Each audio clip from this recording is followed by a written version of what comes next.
हाल के पैर घींच लके नीचा कल के कनियन तोरो गोर लगे छियो। कल के माँ जी हमरा के दिल गोर लगे छी, हमरा से गलती भए गेलै। बुढ़ियो उठले कल के हे कनियन तोरो गोर लगे छियो, हमरो से गलती भए गेलै। कल के से किथिले कल के देखै छो तोहर ओसरा पर सुतल छियै, तोरे ओढ़ना तोरे बिछौना, हमरा से गलती नहीं भए गेलै। कल के नहीं माँ जी गलती तो हमरा से भेलै जे अहाँ से लड़ैत रहिए। हमर माय हमरा समझा के भेजलकै कि गे बेटी सास ससुर है छे भोला बाबा माय गौरी के समान, जातेक सेवा नहीं करबी तातेक नहीं हेतौ जीवन में कल्याण। अहाँ सेवा करबे हमरा माफ के दियो। देखियो माय बाप हो छे गंगा के समान, सास ससुर हो छे गंगा के समान।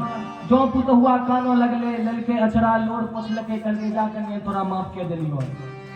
माफ के दिलके कनिया ढल गेले ऊपर, पैर और धुल के ऊपर एले गेले, गरमा गरम 2 कप चाय बनलके, 1 कप देलके सास के आ 1 कप अपने पीवा लगले। ओने से ले बेटा के लोटा नहीं छीन ललके रहे। बोलिए शंकर भगवान की जय।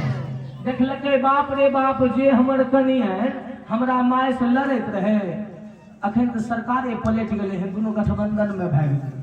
हाँ देखत रहिए जे लड़ैत रहे उ दोनों मेल के लेलके। हमर कनिया हमरा माय से लड़ैत रहे ई मेल केने छे।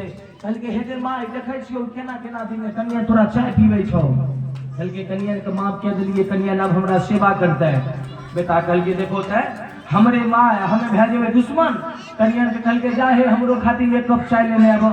कनिया के लिए ओने चाय आने ले। बेटा बैठले गोर दाबे दाबे कहलके हे गे माय तू जाने छी